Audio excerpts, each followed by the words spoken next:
a demandé des renforts à la force.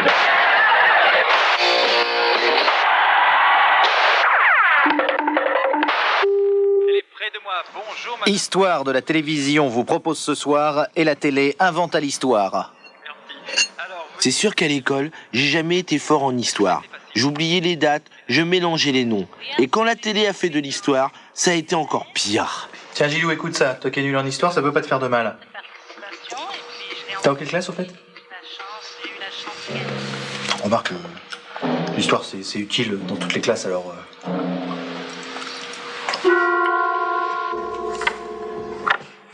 Chère maman, la fin est proche et c'est pour cela que je t'écris depuis Sainte-Hélène.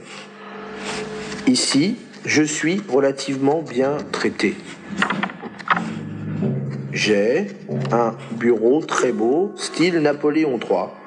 C'est de là que je te parle.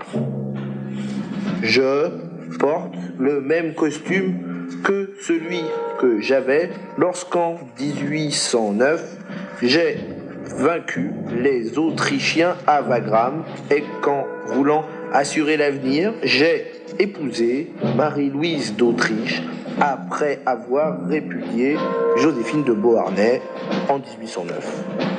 Tu t'en souviens de ce costume? Et j'ai aussi gardé mon chapeau de Napoléon. Je le porte même au lit. Ah, t'as entendu? Ça faudra s'en souvenir qu'il le garde même au lit. D'accord? Ah, comme ça, s'il y a un examen, si on te pose la question, tu sauras répondre quoi? Que Napoléon il garde son chapeau au lit? Oh, c'est bien mon biquet. Très bien. Oh. Bonjour Joséphine. Bonjour Napoléon Ier.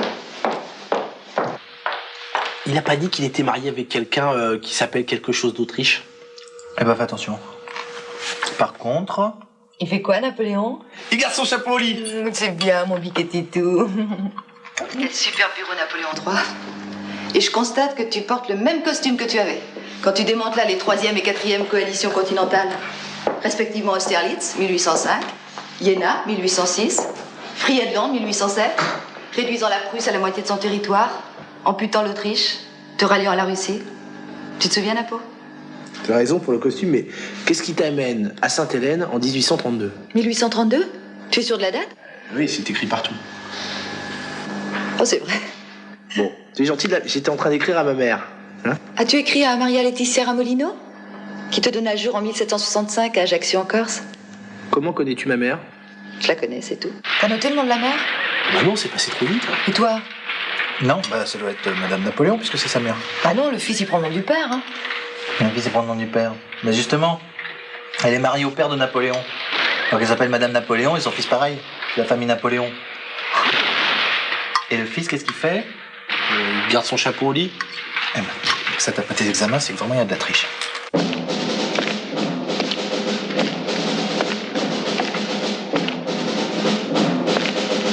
Excusez-moi, vous êtes assis à mon bureau. C'est un bureau Napoléon III, ça, vous voyez bien. Vous savez qui je suis? Je suis Napoléon Ier. Et elle, qui c'est? C'est Joséphine. Bonjour. Bonjour.